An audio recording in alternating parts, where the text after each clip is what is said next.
آج کے خطبے میں پچھلے جمعے کچھ بات آپ سے میں نے کی تھی موسیٰ علیہ السلام کے قصے کے بارے میں. وہاں سے جہاں ہم بات چھوڑ گئے تھے وہاں سے کچھ مزید آگے بات آپ سے مجھے کرنی ہے. تو مجھے معاف کر دیجیے. فغفر لہ، اور اس کی بنیاد پر اللہ تعالیٰ نے انہیں معاف کر دیا. فغفر لہ، یہ آخری بات اس پہ ایک اور خطبہ کے بھی انشاءاللہ میں بھی اگلے ہفتے کریں گے کہ اللہ تعالیٰ نے جب انہیں معاف کیا ہے تو کیا انہیں معلوم تھا کہ اللہ تعالیٰ نے انہیں معاف کیا کہ نہیں؟ پچھلی بار آخری بات جو ہم نے کیا تھا ذکر سورۃ القصص میں سے، وہ اس بات کا تھا کہ موسیٰ علیہ السلام نے ایک حادثہ ہوتے دیکھا. مصری قوم کا کوئی پولیس والا، کوئی فوجی کسی شہری کو مار رہا تھا، پیٹ رہا تھا. انہوں نے دیکھا کہ شاید یہ اسی طرح کا حادثہ ہے جو ہزاروں دفعہ یہاں ہوتا ہے. بنی اسرائیل تو غلام قوم ہیں، ان پر ہمیشہ ظلم ڈھائے جاتے ہیں، تو یہ بھی اسی طرح کا ایک اور کیس ہو رہا ہوگا. تو انہوں نے فیصلہ کیا کہ وہ جا کر مدد کریں ظالم کے خلاف. تو انہوں نے جا کے پولیس والے کو یا فوجی کو مکہ مار دیا. فقضى علیہ، اللہ تعالیٰ بتاتے ہیں کہ وہیں اس کی موت ہو گئی. اور اسی وقت موسیٰ علیہ السلام کو اس بات کا خیال آیا کہ یہ جلد بازی شیطان کا عمل تھا. فوراً الفاظ ان کے منہ سے یہ نکلے ہیں، قال هذا من عمل الشیطان. انہوں نے کہا یہ شیطان کے عمل میں سے ہے. انه عدو مضل مبین، کہ وہ دشمن ہے اور وہ گمراہ کرتا ہے. یہاں گمراہی کے لفظ پہ ہم نے پچھلی دفعہ زیادہ بات نہیں کی تھی، آج یہاں سے شروع کریں گے. اصل میں انسان کی نیت اچھی ہو اور وہ کوئی ظلم ہوتے دیکھے، کوئی ناانصافی ہوتے دیکھے، تو انسان کی فطرت میں ہے کہ وہ اس کے خلاف کوئی اقدام کرے، کچھ کرنے کی کوشش کرے. بڑی مشہور ہے حدیث رسول پاک صلی اللہ علیہ وسلم، من رآ منکم منکرا، تم میں سے کوئی خراب چیز کوئی دیکھے، فلیغیرہ بیدہ، تو ہاتھ سے بدلے. فمن لم یستطع فبلسانہ، اگر نہ کر سکے تو کم از کم زبان سے تو کرے. ومن لم یستطع فبقلبہ، اور نہ کر سکے تو کم از کم دل میں تو اس کو بری لگے. وذالک اضعف الایمان، وہ ایمان کی سب سے کمزور حالت ہے. تو یہ تو ہم سب کو معلوم ہے کہ اگر کوئی برا ہو رہا ہے اور آپ بس کھڑے تماشا دیکھ رہے ہو تو یہ ایمان کے خلاف ہے. اگر آپ میں صلاحیت ہے تو اس کو روکنے کی کوشش کرو، اور اگر ایسی صلاحیت نہیں تو کم از کم اس کے خلاف بول تو دو. ایسا مت کرو، کچھ پکار تو دو. اور اتنی بھی نہیں ہے تو کم از کم دل میں تو تکلیف ہونی چاہیے. یعنی آپ چل رہے ہو، گاڑی چلا رہے ہو، کچھ خراب چیز ہوتے دیکھ رہے ہو اور آپ کے دل پہ کچھ اثر بھی نہیں ہوا، آپ چلتے چلاتے گئے، وہ کم از کم ایمان کی نشانی بھی نہیں ہے اس انسان کے اندر، جس کو فکر ہی نہ ہو، اس کو خیال تک نہ آئے. ایک تو ہے نا کہ روک کے گاڑی اس کے بچے کی مدد کرنے کی کوشش کرے یا کچھ ہیلپ کرنے کی کوشش کرے. ایک ہے کم از کم کھڑکی نیچے کر کے کچھ کہہ تو دو. نہیں کرو بھائی، ایسا کیا کر رہے ہو، کم از کم زبان سے. لیکن اگر اس میں سے کچھ بھی نہیں ہے اور احساس تک نہیں ہے تو وہ پھر ایمان کا نہ ہونے کے برابر ہے وہ چیز. تو جو موسیٰ علیہ السلام نے کیا وہ تو اصل میں ایمان کا تقاضا ہے. ان کے ہاتھ میں صلاحیت تھی، انہوں نے ایک غلط کام ہوتے دیکھا، انہوں نے اقدام کیا. تو اس میں ھذا من عمل شیطان کس طرح ہے اور شیطان گمراہ کرنے والا کیسے ہے. اصل میں اللہ تعالیٰ نے ایک اور مقام پر ہمیں ایک حقیقت بتائی ہے، وَلَا تَقْفُ مَا لَيْسَ لَكَ بِهِ عِلْم، کہ جس چیز کا پورا علم نہ ہو اس کا پیچھا مت کیا کرو. جس چیز کا پورا یعنی علم نہ ہو تو اس کے پیچھے مت جایا کرو. ایک اور مقام پر اس کا اس سے کچھ تعلق بھی ہے یوسف علیہ السلام کے قصے میں جانے سے پہلے اگر میں آپ سے کہوں کہ کسی کے خلاف یا جھوٹا ثبوت لگا کر اس کو جیل میں بھجوا دیا گیا، کسی کے خلاف جھوٹا ثبوت اور پہ غلط الزام لگایا جان بوجھ کر اور وہ جیل میں ڈال دیا گیا. ہم میں سے کوئی بھی کہے گا کہ اگر ایسا کچھ ہوا ہے تو ناانصافی ہے، اس کے ساتھ زیادتی کی گئی ہے. یوسف علیہ السلام نے سورہ یوسف میں جھوٹا الزام لگوایا اپنے بھائی پر، اور اس کی وجہ سے ان کو گرفتار کیا گیا اور ان کو رکھ لیا گیا. اگر میں آپ کو یہ نہ بتاتا کہ یوسف علیہ السلام کا عمل تھا تو آپ کو خود سے یہ خیال آتا کہ یہ بہت غلط بات ہے، ایسا نہیں ہونا چاہیے. اللہ تعالیٰ نے اس کے بیک گراؤنڈ میں، اس کے پیچھے کیا اصل میں ہو رہا تھا وہ ہمیں سمجھایا اور کہا ما کان لیوسف ان یأخذ اخاہ فی دین الملک. یوسف علیہ السلام کے لیے ممکن نہیں تھا کہ وہ اپنے بھائی کو اپنے پاس رکھ لیتے جو بادشاہ ہے اس کے قانون کے تحت. یعنی ان کی کوئی امیگریشن پالیسی تھی یا ان کی کوئی ریزیڈنس پالیسی تھی، اگر آپ وزٹر بن کے آئے ہوئے ہو تو آپ وہاں نہیں رہ سکتے، اور ان کو معلوم تھا کہ میں نے ہر حال میں اپنے بھائی کو اپنے پاس رکھنا ہے. تو انہوں نے اس تدبیر کا استعمال کیا، اور اس تدبیر کو ہم کہتے ہیں کہ یہ یوسف علیہ السلام کی تدبیر تھی. لیکن اس سے اوپر بھی اللہ تعالیٰ نے کہہ دیا کذالک کدنا لیوسف، ہم نے یہ تدبیر کی یوسف کے لیے. یعنی اللہ تعالیٰ نے اپنے اوپر اس تدبیر کو منسوب کر لیا. یہاں میں اس بات کا حوالہ اس لیے دے رہا ہوں کہ کبھی کبھار آپ کو بظاہر لگتا ہے کہ یہ چیز غلط ہے، لیکن آپ کو پورا قصہ نہیں معلوم، آپ کو جس 5% نظر آ رہا ہے. اس کی ایک تصویر ذہن میں سمجھ لیں. فرض کریں کوئی معلوم کرنا چاہ رہا ہے کہ اس کمرے کے اندر کیا ہو رہا ہے، ٹھیک ہے، یا آپ کسی کمرے میں آپ جاننا چاہتے ہیں اندر کیا ہو رہا ہے، تو جو چابی کا سوراخ ہے نا، اس میں سے آنکھ ڈال کے انسان دیکھنے کی کوشش کرے کہ اندر ہو کیا رہا ہے، اس کو کچھ نہ کچھ تو نظر آ جائے گا۔ اگر اس کو جو کچھ نظر آیا اس کی بنیاد پہ وہ گمان کرے کہ مجھے پوری حقیقت اس کمرے کی سمجھ میں آ گئی اور جو اشخاص ہیں اس کے اندر وہ سب سمجھ میں آ گیا، تو وہ اس کی غلطی ہے نا۔ اتنی سی معلومات کی بنیاد پر اگر وہ پورا فیصلہ کر لے تو اس نے جلد بازی کی ہے۔ تو یہی بات کہی جا رہی ہے، سمجھائی جا رہی ہے کہ ہم کبھی ہوتا کیا ہے کہ ہم کسی چیز کے بارے میں سنتے ہیں، جو کچھ آپ سنتے ہیں کسی اور کے بارے میں، آپ کو 1% معلومات ہے، اتنی سی معلومات ہے آپ کے پاس، اس کی بنیاد پہ آپ کہیں یہ تو بہت بڑی بات ہے، یہ تو بہت اچھا ہوا، آپ نے فوراً فیصلہ کر دیا۔ اس فیصلے میں جلد بازی کبھی کوئی عمل سے کرتا ہے، کوئی اپنی زبان سے کرتا ہے، کوئی اپنے دل سے کرتا ہے، لیکن معلومات نہ ہونے سے پہلے اگر انسان فوراً فیصلہ کر لے تو وہ اس کی غلطی ہے، وہ اصل میں اس کی غلطی ہے۔ اچھا، اب ہوا یہ کہ موسیٰ علیہ السلام کو اس بات کا اندازہ ہو گیا کہ نیت اچھی پھر بھی ہو لیکن معلومات پوری نہ ہوں تو فیصلہ کرنا اور فیصلے میں جلد بازی کرنا یہی شیطان کے ہیلوں میں سے ایک ہیلا ہے، اس کی ایک تدبیر ہے انسان کو برباد کرنے میں۔ تو ان کو اس بات کا احساس ہوا اس کم عمری میں بھی کہ اس طرح جذبات کو سے کھیلا جاتا ہے، شیطان ان سے کھیلتا ہے اچھی نیت کو برے کام کے لیے استعمال کرنے میں۔ ھذا من عمل الشیطان، اسی طرح وہ گمراہ کرتا ہے، انہ عدو مضل مبین۔ تو اب گمراہی کا ایک نیا پہلو ہمیں سمجھ آ گیا کہ معلومات پوری نہ ہوں اور فیصلہ کرنے میں جلد بازی کرنی ہو تو وہ بھی گمراہی کی ایک شکل ہے، وہ بھی شیطان کے ہتھیاروں میں سے ایک ہتھیار ہے۔ اس کے بعد کہتے ہیں ربی انی ظلمت نفسی فاغفر لی، وہاں تک بات ہوئی تھی ہماری پچھلی دفعہ۔ میرے رب، اس میں کوئی شک نہیں کہ میں نے ہی اپنے نفس پر ظلم کیا ہے، اب میں نے اپنے نفس پر ظلم کیا ہے۔ اچھا ٹھیک ہے، یہ الفاظ اصل میں ایک طرح سے سمجھ لیں ان کی گونج جو ہے وہ شروع ہوتی ہے آدم علیہ السلام کے الفاظ سے، ربنا ظلمنا انفسنا، وہ انہی الفاظ کی طرح کے یہ الفاظ ہیں، ہم نے اپنے اوپر ظلم کیا۔ یہاں انہوں نے غلطی کی ہے، ٹھیک ہے، غلطی کسی اور انسان کے خلاف ہے، وہ مرا ہے، اس کا قتل ہوا ہے، لیکن پہلا جرم انسان کا کسی اور کے خلاف نہیں ہوتا، اپنے خلاف ہوتا ہے۔ اسی طرح کی مثال ایک اور جگہ اللہ تعالیٰ دیتے ہیں کہ جب عائشہ رضی اللہ تعالیٰ عنہ کے بارے میں طرح طرح کی باتیں کی گئی تھیں اور لوگوں نے کچھ باتوں کو سنا، کچھ اس سے متاثر بھی ہوئے، کچھ نے کہا کیا کتنی بری بات ہے کہ لوگ ایسی باتیں کر رہے ہیں، کچھ کے ذہن میں برا گمان بھی آ گیا۔ اس کے بارے میں اللہ تعالیٰ نے کہا لولا اذ سمعتموہ ظن المؤمنون والمؤمنات بانفسہم خیرا، کہ جب تم نے وہ بات سنی تھی تو تمہیں اپنے بارے میں بہتر گمان کیوں نہ ہوا۔ اللہ تعالیٰ نے یہ سوال پوچھا، یہ نہیں کہا ان کے بارے میں بہتر گمان کیوں نہیں کیا، کہا اپنے بارے میں بہتر گمان کیوں نہیں کیا۔ یعنی اصل میں جو گناہ میں کرتا ہوں یا آپ کرتے ہیں، اگر کسی کے خلاف بھی کر رہے ہیں تو اس کے خلاف تو آپ نے جرم کیا ہے، لیکن اس سے پہلے آپ نے اپنے نفس کے اوپر ظلم کیا ہے، اس کا پہلے اعتراف کرنا پڑے گا، میں نے اپنے ساتھ زیادتی کی ہے۔ اللہ نے میرے اندر ایک نور ڈالا ہے، میرے اندر ایک روح ڈالی ہے، ایک ہدایت ڈالی ہے، اور میں نے اس کو زخمی کیا ہے، اس نور کو میں نے کم کیا ہے۔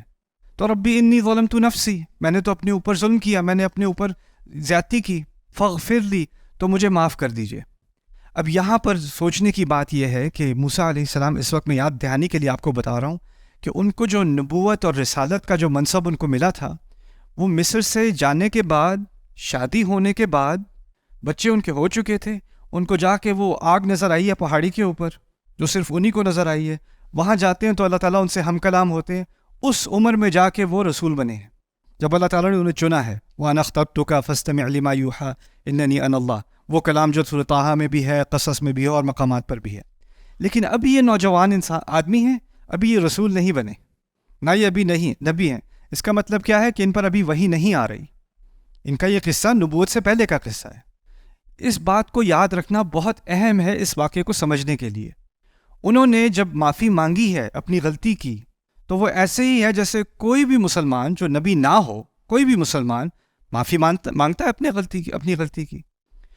عام مسلمان میں اور نبی میں کیا فرق ہے کہ نبی سے اللہ تعالیٰ ہم کلام ہوتے ہیں، نبی کو غیب سے خبر آ جاتی ہے، نبی کو معلوم ہو جاتا ہے کیا کرنا ہے کیا نہیں کرنا، اس کو براہ راست کمیونیکیشن ملتی ہے۔ میں جب اللہ تعالیٰ سے دعا کرتا ہوں کہ مجھے معاف کر دے میرا رب، مجھے کوئی براہ راست کمیونیکیشن نہیں آ رہی کہ میں معاف ہو گیا یا نہیں ہوا، مجھے کوئی ضمانت نہیں آ رہی۔ میں نے استغفار تو کر لی ہے، لیکن مجھے کیسے پتہ چلے کہ اللہ نے معاف کیا یا نہیں کیا؟ ہو سکتا ہے میں نے بڑی استغفاریں کر لی لیکن دل میں رہتا ہے خیال کہ پتہ نہیں اللہ نے یہ قبول کی ہوگی کہ نہیں، اتنا بڑا گناہ ہے، اتنی بڑی غلطی مجھ سے ہو گئی ہے، کیسے معاف ہو جائے گی؟ میں کچھ اور جتنا بھی کر لوں شاید یہ کافی نہیں ہے، شاید میرا دل اتنا پاک نہیں ہے کہ اللہ اس کو قبول کر لے، شاید میری استغفار میں کوئی کمی ہے، شاید میری اچھے اعمال میں، کیونکہ اللہ نے ایک اور مقام پر کہا ہے سبحانہ و تعالیٰ ان الحسنات یذہبن السیئات، اچھے اعمال برے اعمال کو مٹاتے ہیں، تو شاید میرے اچھے اعمال اتنے اچھے ہیں ہی نہیں کہ وہ اس برے عمل کو مٹا سکیں. تو آپ کو اپنی استغفار پہ شک کہ شاید وہ اتنی اچھی نہیں ہے، پھر اپنے اعمال پہ شک، پتہ نہیں حج قبول ہوا ہوگا کہ نہیں ہوا ہوگا، یہ عمرہ اللہ نے مانا کہ نہیں مانا، یہ روزے رمضان کے مانے گئے کہ نہیں مانے گئے، میری نیت پوری طرح پاک تھی یا نہیں. ہر معاملے میں انسان اپنے آپ پہ شک کرنے لگے کہ شاید اس کا معیار ایسا نہیں ہے کہ اللہ اس کو قبول کرے. یہاں یہی سوال جو ہم اب کبھی اپنے آپ سے پوچھتے ہیں، وہی سوال پوچھنے کا حق موسیٰ علیہ السلام کو بھی ہے. ان پر ابھی رسالت نہیں آ رہی، کہیں سے وہی نہیں آئے گی کہ تم نے معافی مانگی تو میں نے تجھے معاف کر دیا، تو ان کے پاس ایک ضمانت آ گئی، گارنٹی آ گئی، اللہ کا اپنا کلام براہ راست آ گیا. ابھی وہ نبی نہیں ہے. اللہ تعالیٰ فرماتے ہیں انہوں نے یہ دعا مانگی کہ میں نے غلطی کی، مجھے معاف کر دیں. اللہ تعالیٰ فرماتے ہیں فغفر لہ، اس وجہ سے، فاس کو فا سببیہ کہتے ہیں، جس کی وجہ سے اللہ تعالیٰ نے انہیں معاف کر دیا. فغفر لہ انہ هو الغفور الرحیم، بے شک وہی ہے جو بہت زیادہ معاف کرتا ہے، بہت زیادہ ڈھکتا ہے گناہوں کو، اور بہت ہی محبت اور خیال کرنے والا ہے، رحیم. اچھا، یہ بات تو اللہ تعالیٰ نے کہہ دی. اب اللہ نے اپنی طرف سے بتا دیا، اپنے نقطۂ نظر سے کہ وہ معاف ہیں، لیکن اس کا مطلب اب بھی یہ نہیں ہے کہ موسیٰ علیہ السلام کو معلوم ہے کہ وہ معاف ہیں، ان کو ابھی بھی نہیں پتہ. اگلی آیت سنتے ہیں موسیٰ علیہ السلام کیا فرماتے ہیں. کہتے ہیں ربی بما انعمت علی فلن اکون ظہیرا للمجرمین، میرے رب جو نعمت آپ نے میرے اوپر ابھی کی ہے، اس کی وجہ سے میں کبھی کسی مجرم کی سپورٹ نہیں کروں گا، میں کسی مجرم کی مدد نہیں کروں گا کبھی بھی، ایسا میں کبھی نہیں بنوں گا. آیت کے پہلے الفاظ کیا ہیں؟ کیوں نہیں کروں گا؟ کیونکہ آپ نے میرے اوپر بڑا انعام کیا ہے. تو سوال یہ پیدا ہوتا ہے یہ انعام کون سا ہے؟ ابھی تو قتل ہوا ہے، ابھی انہوں نے استغفار کی ہے، ابھی بھیک مانگی ہے کہ یا رب مجھے معاف کر دے، میں نے اپنے اوپر ظلم کیا. اور اس کے بعد فوراً ان کے اگلے الفاظ ہیں اللہ تعالیٰ تیری بڑی نعمت ہے میرے اوپر، اور اس نعمت کی وجہ سے میں آئندہ ایسی غلطی نہیں کروں گا، فلن اکون ظہیرا للمجرمین. یہاں سے قرآن جو حکمت ہمیں سکھا رہا ہے وہ یہ ہے لا تقنطوا من رحمت اللہ ان اللہ یغفر الذنوب جميعا. اللہ تعالیٰ کی رحمت سے مایوس نہ ہو، مسلمان کو کہا ہے. اس میں کوئی شک ہی نہیں ہے کہ اللہ تمام گناہوں کو معاف کرے گا.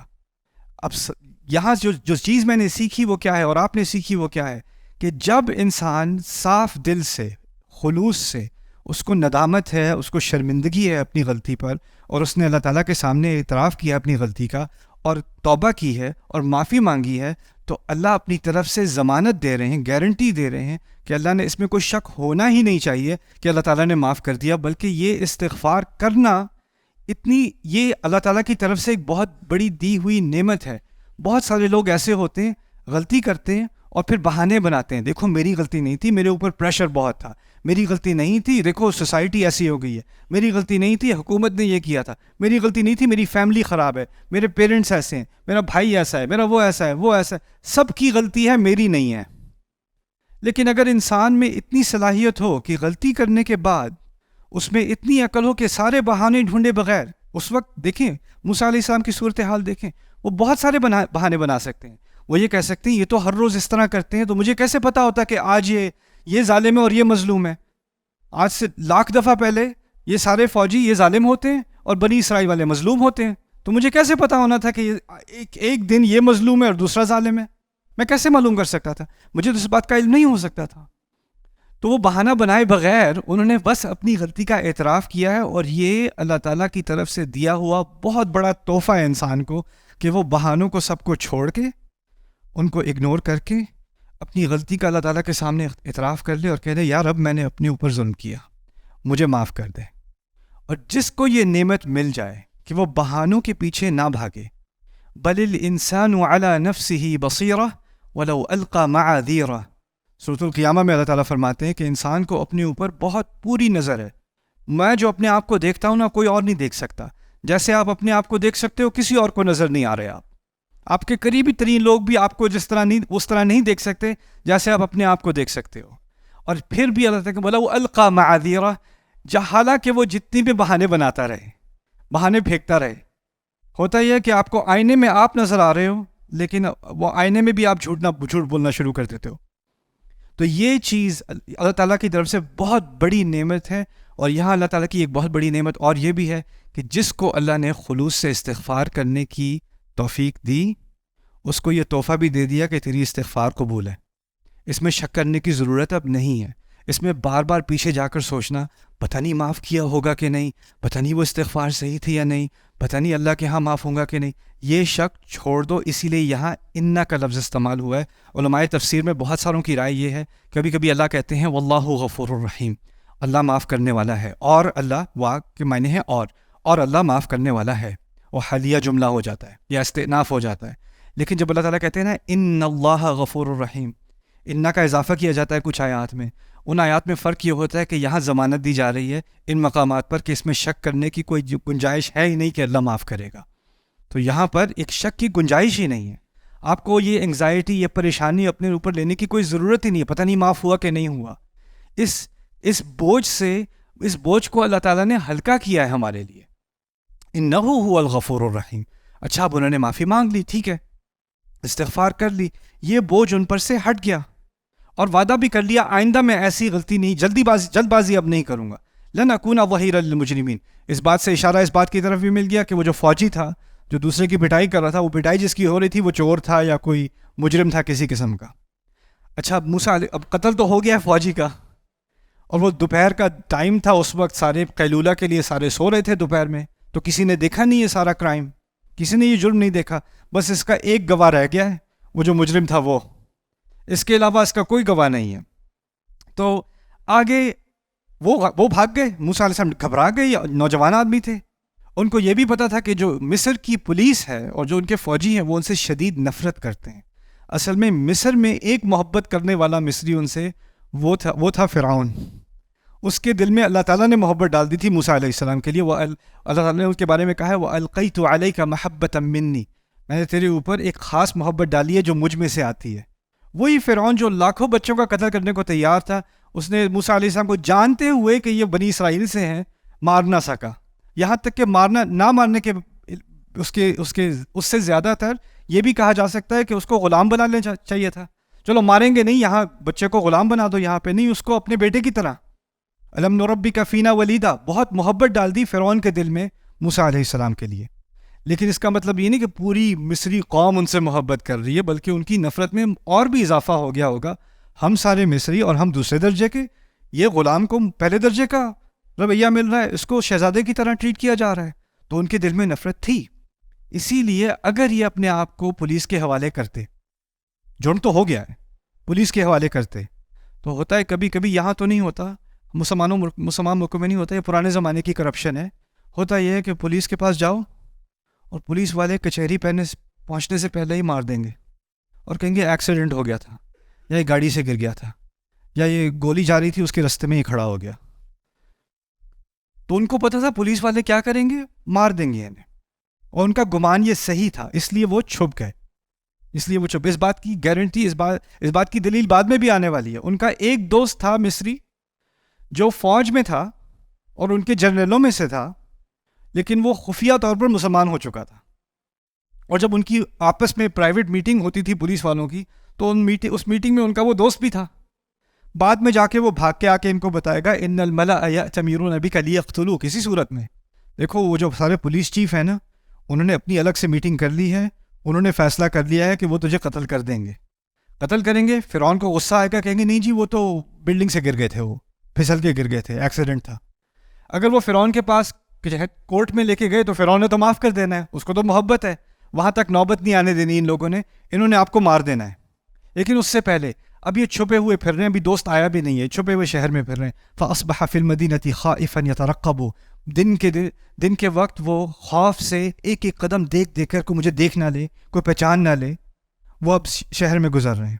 اچھا فَإِذَا الَّذِي اسْتَنصَرَهُ بِالْأَمْسِ, تو ایک اچانک جس نے مدد مانگی تھی پچھلے دن, جس مجرم نے مدد مانگی تھی پچھلے دن, وہی سامنے کھڑا ہے. یستصرخو, چیخ پکار کر دوبارہ مدد مانگ رہا ہے. اب وہ پھر کسی پولیس کے ہاتھوں پکڑا گیا, پھر اس کی پٹائی ہو رہی ہے, اس کو موسیٰ علیہ السلام نظر آ گئے اب. اور اب یہ فرق ہے پچھلی دفعہ تھا کہ یہ حین غفلت من اہلیہا، وہ قیلولہ کا ٹائم تھا، شہر خالی تھا.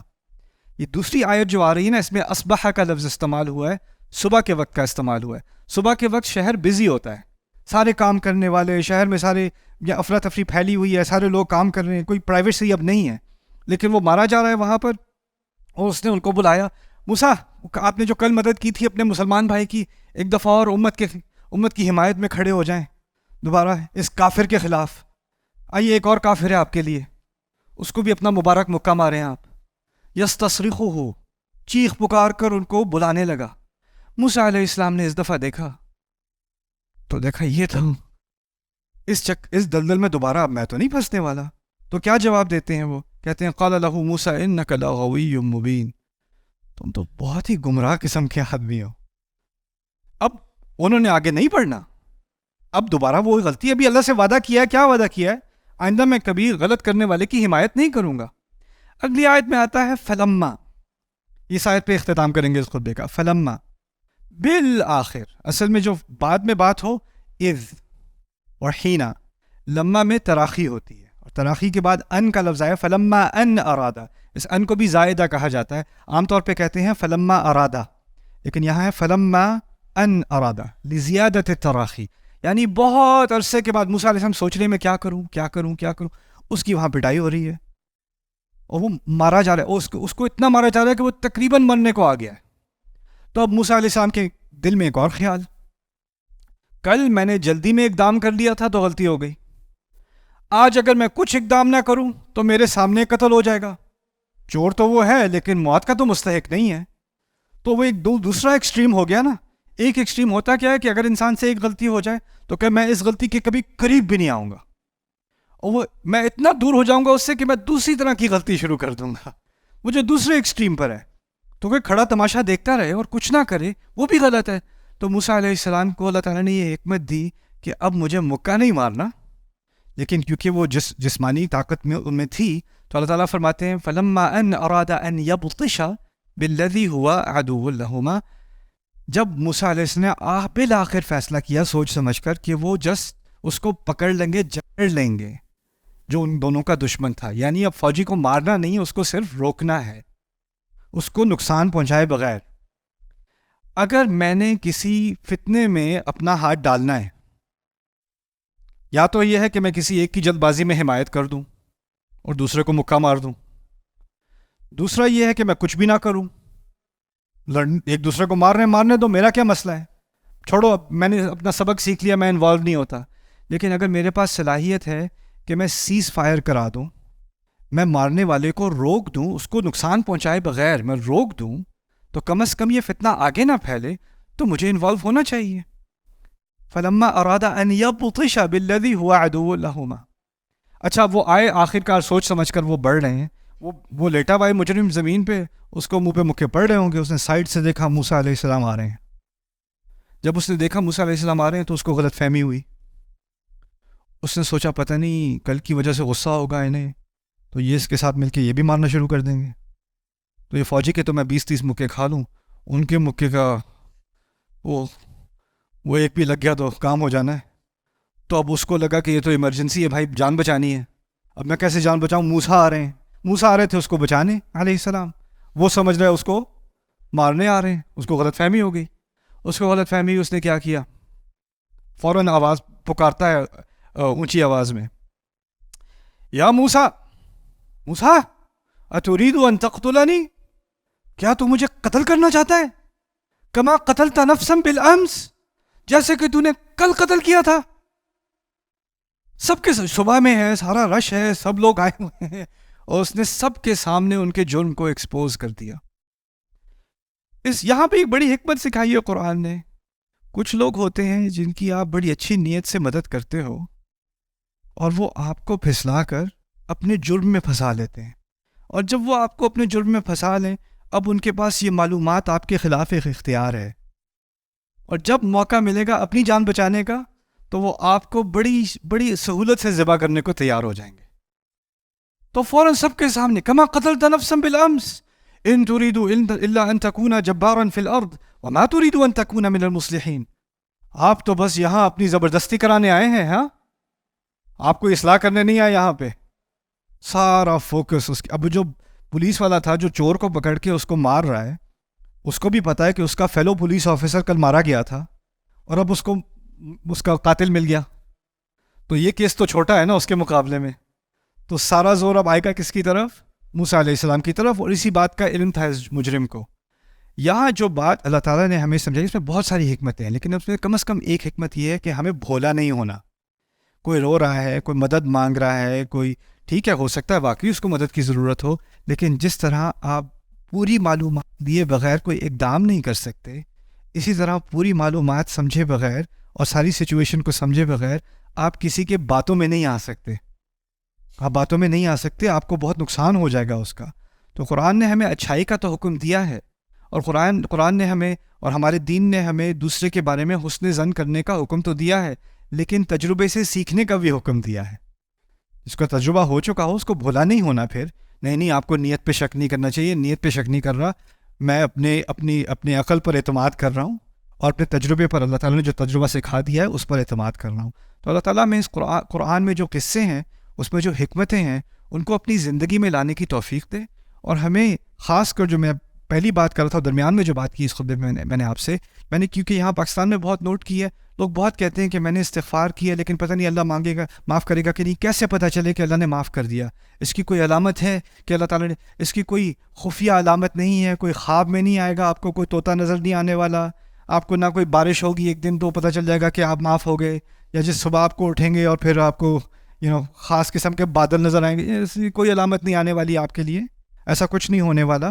لیکن اللہ تعالیٰ نے قرآن میں یہ مسئلہ حل کر دیا ہے ہمارے لیے. جس نے اخلاص سے اچھے دل سے اللہ تعالیٰ سے مغفرت مانگی، اس نے اتنا بڑا جرم تو کیا نہیں ہوگا جیسا موسیٰ علیہ السلام سے ہو گیا. تو آپ کے گناہ کی جو بھی اس کا سائز ہے اس سے کوئی فرق نہیں پڑتا، اس کی جتنی بھی مقدار ہے اس سے فرق نہیں پڑتا. فرق صرف ایک بات سے پڑتا ہے کہ آپ نے واقعی میں توبہ کی ہے کہ نہیں.